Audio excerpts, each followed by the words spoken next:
Hello student, good morning, नमस्कार। स्वागत है आप सभी का हमारे study class academy YouTube channel में।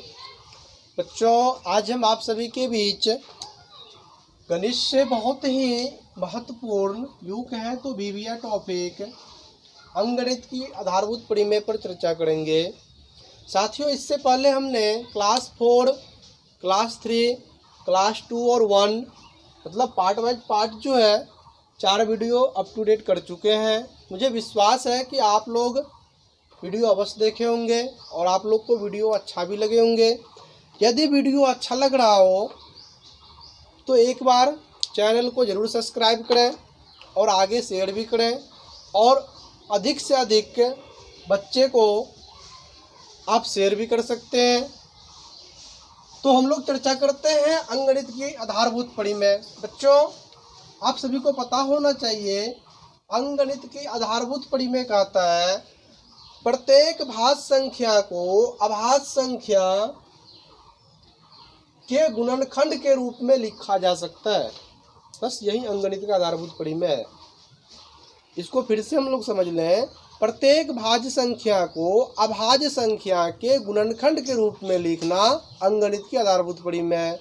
लेकिन कंडीशन क्या है, यहाँ पर जो गुणनखंड होते हैं ना वो अद्वितीय होते हैं, मतलब एक संख्या गुणनखंड में एक से अधिक बार आ सकते हैं। अब हम लोग इसका व्यापक रूप पे चर्चा कर लें। इसका व्यापक रूप, यदि हम कोई भाज्य संख्या x ले लें तो इसका व्यापक रूप आता है q1, q2, q3 dot dot qn, जहाँ q1, q2 या q3 जो है अभाज्य गुणनखंड है। इस रूप में इसको हम व्यापक रूप के तौर पर ले सकते हैं। अब बच्चों, आगे हम लोग चर्चा करते हैं। इस पर एक आध एग्जाम्पल को बना लेते हैं। जैसे हमने यहाँ पर लिखे हैं 50 का गुणनखंड। अब आप लोग को पता होनी चाहिए 50 की गुणनखंड, जब इसको हम लोग खंडित कर दें तो 2 गुना 5 गुना 5 मतलब अभाज्य संख्या के रूप में खंडित करें तो 2 गुना 5 गुना 5 आता है। यहाँ पर हम लोग इसको घात के रूप में सजा लिए हैं।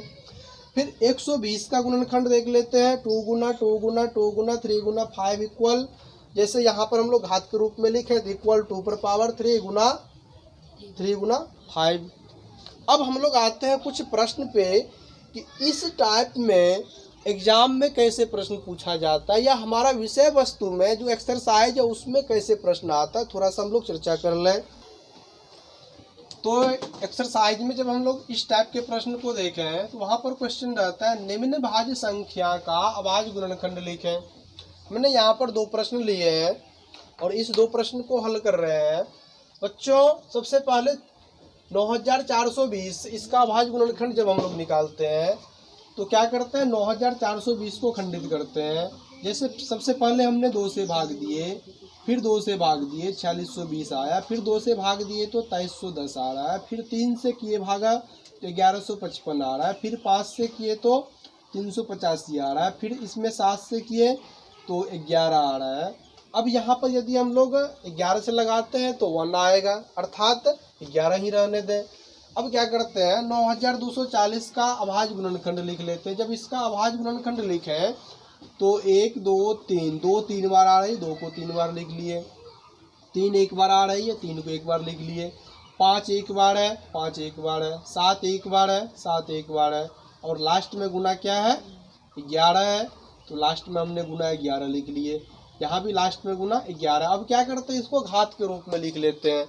जब इसको हम लोग घात के रूप में लिखें तो 2 कितने बार आ रहा है 1 2 3 3 बार आ रहा है, यहाँ 2 पर पावर 3 लिख लिए। 3 एक ही बार है तो 3 पर पावर, या तो हम 3 लिख लें या 3 पर पावर 1 भी लिख सकते हैं। 5 एक ही बार है तो 5 या 5 पर पावर 1। 7 एक ही बार है, 7 या 7 पर पावर 1। इसी तरह से 11 या 11 पर पावर 1। अगला क्वेश्चन है 1080 का। इसी टाइप में हमने 10,080 को भी इसी टाइप में हम लोग हल किए हैं। तो यहाँ पर आप लोग इसको अच्छे से समझ गए होंगे। अब हम लोग इसका जो आगे का जो टॉपिक है उस पर हम लोग चर्चा करेंगे। आगे का टॉपिक है अभाज्य गुणनखंड विधि से एचसीएफ और एलसीएम कैसे निकालें, इस पर हम लोग चर्चा करेंगे। इसको हम लोग स्टेप बाय स्टेप खंडित करेंगे। तो अब हम लोग इस पर चर्चा करते हैं।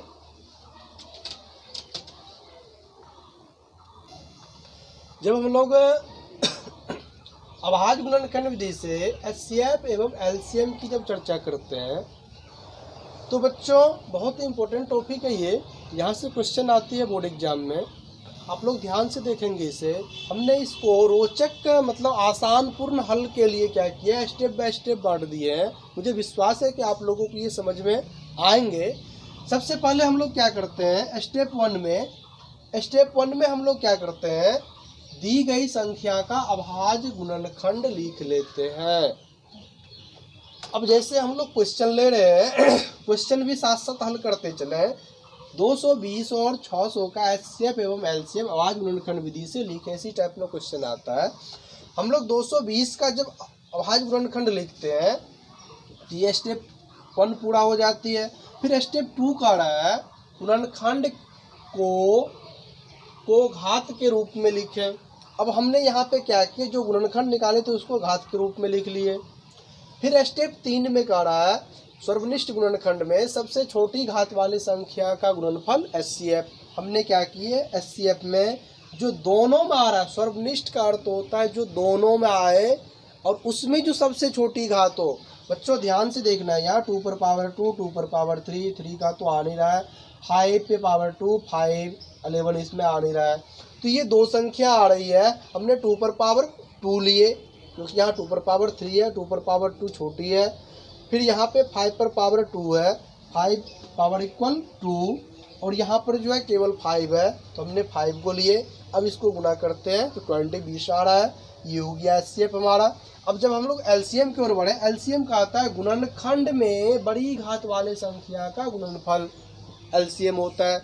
अब गुणनखंड में देखना है, दोनों गुणनखंड में कौन कौन से बड़ी घात वाली संख्या है। सबसे पहले तो ये जो मिल रहा है उसमें से छांट ले, 2 पर पावर 3 है, 2 पर पावर 2 है, हमने 2 पर पावर 3 को लिए क्योंकि हमने चर्चा की है जो बड़ी घात वाली संख्या है तो 2 पर पावर 3।